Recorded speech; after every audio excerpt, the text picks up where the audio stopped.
Nitrogen, magnesium, sulphur, carbon, redox. મારા વાલીડાઓ કેમ છો? મજામાં? દરેક વિદ્યાર્થી મિત્રોનું વિદ્યાકુલ ગુજરાતી સાયન્સ ચેનલની અંદર હું ભાર્ગવ સખ્ય આપ સર્વનું હાર્દિક હાર્દિક હાર્દિક હાર્દિક હાર્દિક સ્વાગત કરી રહ્યો છું.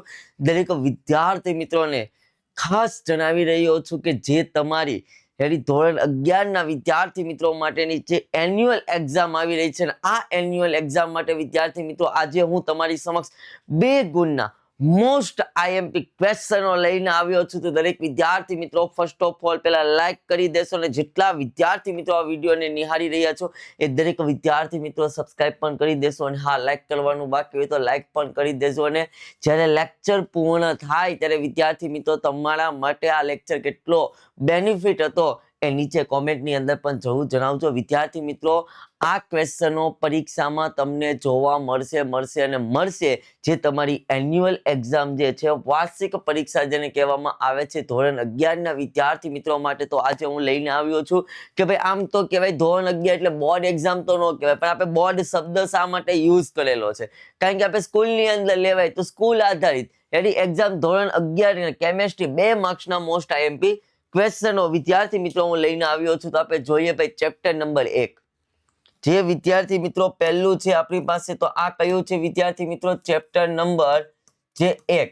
આ ચેપ્ટર નંબર 1 ની અંદર વિદ્યાર્થી મિત્રો સૌથી મહત્વનો ક્વેશ્ચન જે છે કે ડાલ્ટનના પરમાણ્વીય સિદ્ધાંતની અભિધારણાઓ, અને ત્યારબાદ તેમાં આઈએમપી દાખલા કોયડા નંબર 2, 4, 5 અને 8, સ્વાધ્યાયમાંથી 6, 8, 9, 12, 24, 28, 29, 30, 33, 34, 35 અને 36. વિદ્યાર્થી મિત્રો આ જોજો, તમે જોજો હું કેટલા સવાલો તમને આપું છું, વીણીને તમને સવાલો પ્રોવાઈડ કરું છું. હું કરું છું વિદ્યાર્થી મિત્રો, વીણીને તમને સવાલ પ્રોવાઈડ કરું છું. સ્ક્રીનશોટ પાડવાનું ભૂલતા નહીં. શું કીધું ભાઈ? સ્ક્રીનશોટ પાડવાનું ભૂલતા નહીં, સ્ક્રીનશોટ લઈ લેજો. ત્યારબાદ વિદ્યાર્થી મિત્રો આપણે જોવા જઈએ, હા વિદ્યાર્થી મિત્રો તમને પાર્ટ એની અંદરનો ડર છે, તો પાર્ટ એના ડરને દૂર કરવા માટે વિદ્યાર્થી મિત્રો હું તમને જણાવી રહ્યો છું કે અહીંયા નીચે ડિસ્ક્રિપ્શનની અંદર તમને આ હેતુલક્ષીની પહાડ આપેલી છે. વિદ્યાર્થી મિત્રો કે તમે જોઈ રહ્યા હશો કે બોર્ડના વિદ્યાર્થી મિત્રો માટે જે આ એમસીક્યુની આ જે શિક્ષકો દ્વારા જે પહાડ બહાર પાડવામાં આવી હતી, આ જે પીડીએફ બહાર પણ ખૂબ બેનિફિટ મળી છે, અને તેમનું લાઈવ પ્રૂફ તમે ઓલરેડી ફિઝિક્સના પેપરની અંદર તમે જોઈ ગયા છો, કેમેસ્ટ્રીના પેપરની અંદર પણ તમને જોવા મળશે. ભાઈ ખ્યાલ આવે છે? તો વિદ્યાર્થી મિત્રો ડાઉનલોડ કરી લેજો. ત્યારબાદ વાત કરીએ વિદ્યાર્થી મિત્રો કે ચેપ્ટર નંબર 2 ની વાત કરીએ. ભાઈ કોની વાત કરીએ વિદ્યાર્થી મિત્રો? ચેપ્ટર નંબર 2, જેમાં સમસ્થાનિકો અને આઇસોટોનની વ્યાખ્યા આપી ઉદાહરણ સહિત સમજાવો. ત્યારબાદ થોમ્સનનો પરમાણ્વીય નમૂનાને શું કીધું છે વિદ્યાર્થી મિત્રો? તો કીધું છે સંક્ષિપ્તમાં વર્ણવો. ત્યારબાદ કક્ષા અને કક્ષકનો તફાવત, એટલે ઇલેક્ટ્રોન ભ્રમણ માટે ક્વોન્ટમ આંક S સમજાવો, મુખ્ય ક્વોન્ટમ આંક N સમજાવો, ચુંબકીય ક્વોન્ટમ આંક ML અથવા તો M સમજાવો. ભાઈ આ દરેક ક્વેશ્ચનો આપણે ઓલરેડી વિડીયો પણ મૂકેલા છે વિદ્યાકુલ ગુજરાતી સાયન્સ ચેનલ ઉપર. ભાઈ સ્ક્રીનશોટ પાડવાનો ભૂલતા નહીં. ચેપ્ટર નંબર 2 ની અંદરના 6 ક્વેશ્ચનો. ત્યારબાદ જોઈએ વિદ્યાર્થી મિત્રો, હજુ જે વિદ્યાર્થી મિત્રો એ ચેનલને સબસ્ક્રાઇબ નથી કરી, લાઈક નથી કરી, દરેક વિદ્યાર્થી મિત્રો આ ચેનલને લાઈક પણ કરી દેશો અને સબસ્ક્રાઇબ પણ કરી દેશો. ત્યારબાદ કીધું વિદ્યાર્થી મિત્રો આપણે જોઈએ ચેપ્ટર નંબર 3. કોની વાત કરીએ? ચેપ્ટર નંબર 3, ડોબેલની ટીપુટીનો નિયમ. ભાઈ 3 ટીપુટી આપવામાં આવી હતી. પ્રથમ, દ્વિતીયક અને તૃતીયક આયનીયકરણ એન્થાલ્પી. ભાઈ એની સૌથી મહત્વનો ભાઈ હું સ્ટાર કરી દઉં છું ભૈયા. ત્યારબાદ કીધું કે આવર્તમાં પરમાણ્વીય ત્રિજ્યાનો બદલાવ સમજાવો. એક સમૂહમાં ઉપરથી નીચે તરફ જતા પરમાણ્વીય ત્રિજ્યા વધે છે, કારણ આપો. ભાઈ ખૂબ મહત્વનો છે ભાઈ આ ઉપરથી નીચે જતા, કારણ કે ઉપરથી નીચે જાઓ એટલે વિદ્યાર્થી મિત્રો પરમાણ્વીય કદની અંદર શું થાય? વધારો થાય. પરમાણુ ક્રમાંક વધે એટલે કદમાં વધારો થાય, કદમાં વધારો થાય એટલે કેન્દ્રથી અક્ષ સુધી એટલે કે ત્રિજ્યાનું પ્રમાણમાં શું થાય વિદ્યાર્થી મિત્રો? વધારો થાય. ધન આયન જેવા કે જનક પરમાણુ કરતા શા માટે નાનો હોવાનું કારણ? ભાઈ મોસ્ટ આઈએમપી સવાલ. ઋણ આયનનું કદ તેના જનક પરમાણુ કરતા મોટું હોય, અને ધન આયનનું એ જનક પરમાણુ કરતા વિદ્યાર્થી મિત્રો નાનું. એ બંને ક્વેશ્ચનો આપણા માટે ખૂબ મહત્વના છે 2 ગુણમાં. એસપીડીએફ વિભાગના તત્વોની સામાન્ય ઇલેક્ટ્રોનિક રચના કીધી છે. ભાઈ એસ ની સામાન્ય ઇલેક્ટ્રોનિક રચના NS² છે, એટલે પી ની સામાન્ય ઇલેક્ટ્રોનિક રચના, ડી ની સામાન્ય ઇલેક્ટ્રોનિક રચના અને એફ ની. 4 લાઈનનો ક્વેશ્ચન ભાઈ, 2 ગુણમાં પૂછાય ભાઈ. ખ્યાલ આવે છે ભાઈ? સ્ક્રીનશોટ પાડવાનું ભૂલતો ને ભાઈ, સ્ક્રીનશોટ પાડી લેજે. ત્યારબાદ વાત કરીએ વિદ્યાર્થી મિત્રો ચેપ્ટર નંબર 4 ની. કોની વાત કરશું ચેપ્ટર નંબર 4? તો આપણે કીધેલું છે કે આપેલા તત્વના પરમાણુ માટે લુઈસ બિંદુ સંજ્ઞા. મેગ્નેશિયમ છે બાહ્યતમ કક્ષામાં 2. બાહ્યતમ કક્ષામાં મેગ્નેશિયમના કેટલા હોય છે? 2. તો મેગ્નેશિયમની લુઈસ બિંદુ, સોડિયમને 1, એટલે બોરોન ને વિદ્યાર્થી મિત્રો કેટલા હોય છે? તો બોરોન ને બાહ્યતમ કક્ષામાં 1, 2 અને 3. ઓક્સિજન ને બાહ્યતમ કક્ષામાં 2. એટલે એવી રીતના ભાઈ આ બિંદુ દ્વારા જે દર્શાવવામાં આવે છે તો આને શું કહેવાશે? લુઈસ બિંદુ. ઓકે, બંધ લંબાઈ, બંધ ક્રમાંક, લેટિસ એન્થાલ્પી, બંધ એન્થાલ્પી વગેરેને વ્યાખ્યાયિત કરો. વ્યાખ્યા આપો ભાઈ. શું આપો ભાઈ? વ્યાખ્યા. અને ત્યાર પછી કીધું છે બંધ કોણ એટલે શું? સૌથી મહત્વનો ભાઈ, લુઈસ બિંદુની સંજ્ઞા વધારે પ્રમાણમાં ચેપ્ટર નંબર 4 માંથી પૂછાય છે ભાઈ. સ્ક્રીનશોટ પાડવાનું વિદ્યાર્થી મિત્રો ભૂલાય નહીં. આ તમારા માટે છે ખૂબ મહત્વનું. આ તમને સેક્શન બી એટલે 2 ગુણના ક્વેશ્ચનો. ભાઈ તમે ઈચ્છતા હોય કે ભાઈ વિદ્યાકુલ પરિવાર એ તમારા શહેરની અંદર આવે તો વિદ્યાર્થી મિત્રો નીચે મુજબનું જે ફોર્મ છે એ ફોર્મને ફિલઅપ કરી દો. આપણે બધા ત્યાં સમૂહમાં મીટઅપ કરશો. નીચે ડિસ્ક્રિપ્શનની અંદર આની લિંક આપેલી છે. ત્યારબાદ વાત કરીએ વિદ્યાર્થી મિત્રો ચેપ્ટર નંબર 5 જે ઉષ્મા ગતિશાસ્ત્ર છે. એમાં માત્રાત્મક અને વિશિષ્ટ ગુણધર્મ સમજાવો. ઉષ્મા ધારિતા પર ટૂંક નોંધ, વિશિષ્ટ ઉષ્મા ક્ષમતાની વ્યાખ્યા, સૂત્ર અને એકમો, મોલર ઉષ્મા ક્ષમતાની વ્યાખ્યા, દહન એન્થાલ્પી, પરમાણ્યકરણની એન્થાલ્પી, બંધ એન્થાલ્પી, દ્રાવણની એન્થાલ્પી અને લેટસ એન્થાલ્પી. ભાઈ આ 5 સવાલ છે ને આપણા માટે ખૂબ મહત્વના છે. આ 5 ક્વેશ્ચન આપણા માટે ખૂબ મહત્વના છે વિદ્યાર્થી મિત્રો. જે તમારી ફાઇનલ પરીક્ષા છે, આ ફાઇનલ પરીક્ષાની અંદર વિદ્યાર્થી મિત્રો તમને આ MCQ જોવા મળશે. અને સોરી આ ક્વેશ્ચનો તમને જોવા મળશે. હજી MCQ પણ આપીશ, 3 ગુણના પણ આપીશ, 4 ગુણના પણ આપીશ ભાઈ. તારા માટે આ લેક્ચર કેટલો મહત્વનો છે મને લાસ્ટમાં જણાવજે. સ્ક્રીનશોટ પાડવાનું ભૂલાય નહીં. ત્યારબાદ જોઈએ વિદ્યાર્થી મિત્રો ચેપ્ટર નંબર જે આપણું છે સમતુલન. ભાઈ આ ચેપ્ટર છે ધોરણ 12 માટે ઉપયોગી છે. ભાઈ રાસાયણિક સંતુલનના નિયમો અને સમતુલન અચળાંક સમજાવો.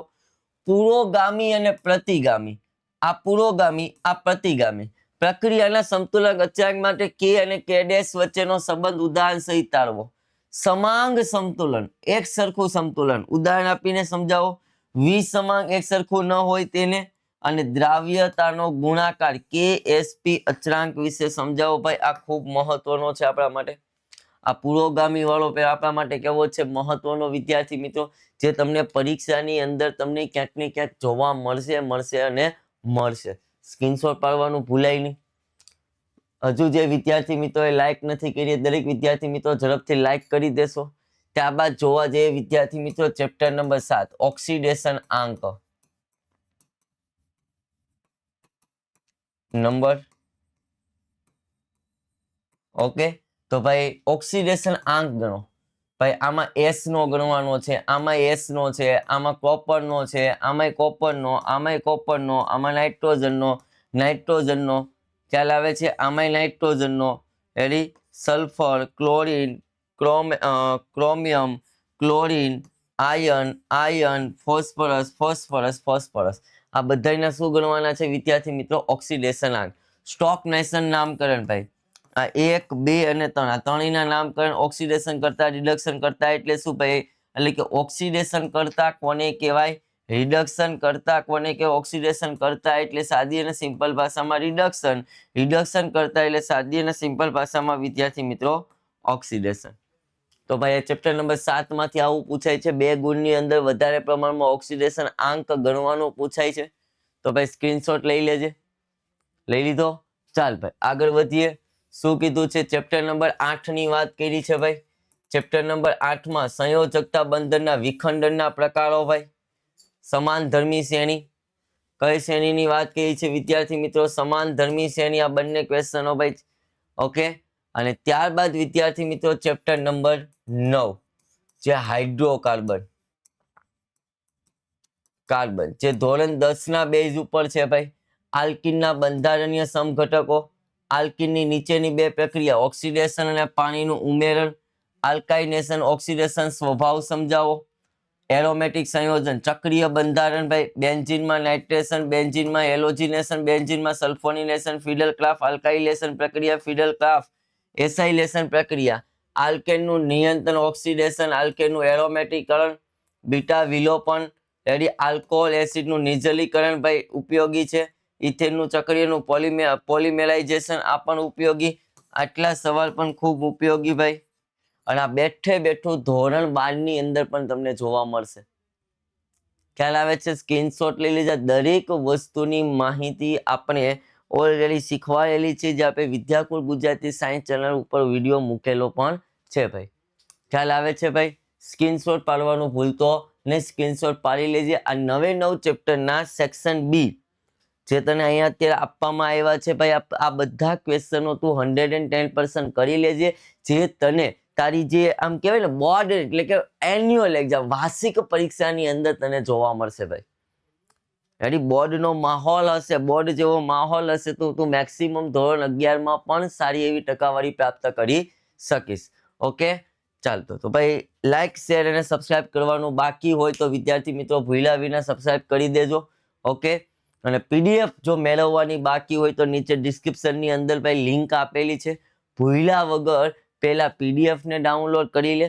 અને હા, વોટ્સઅપ ચેનલમાં જોડાવાનું બાકી હોય તો વોટ્સઅપ ચેનલમાં પણ જોડાઈ જજે, એની લિંક પણ નીચે ડિસ્ક્રિપ્શનની અંદર આપેલી છે. અને હા, વિદ્યા યાત્રા 2.0 તને એવું લાગતું હોય કે ભાઈ વિદ્યાકુલ પરિવાર ભાઈ મારા શહેરની અંદર મુલાકાત કરવા આવે તો વિદ્યાર્થી મિત્રો નીચે ડિસ્ક્રિપ્શનની અંદર લિંક આપેલી છે, એને પણ તું ફોર્મ ભરી દે. તો વિદ્યાર્થી મિત્રો એટલા માટે જ કહીએ છીએ કે अब गुजरात बोर्ड के हर बच्चों के दिल में रूल किसका? विद्याकुल का. रूल किसका? विद्याकुल का. કોમેન્ટ કરી દેજો. અને હા, આજનો લેક્ચર તમને તમારા માટે કેટલો ઉપયોગી રહ્યો, આ વિડીયો તમારા માટે કેટલો ઉપયોગી છે ભાઈ, તો એના માટે કોમેન્ટ જરૂર કરજો અને મેક્સિમમ વિદ્યાર્થી મિત્રો સુધી આ લિંકને શેર કરજો.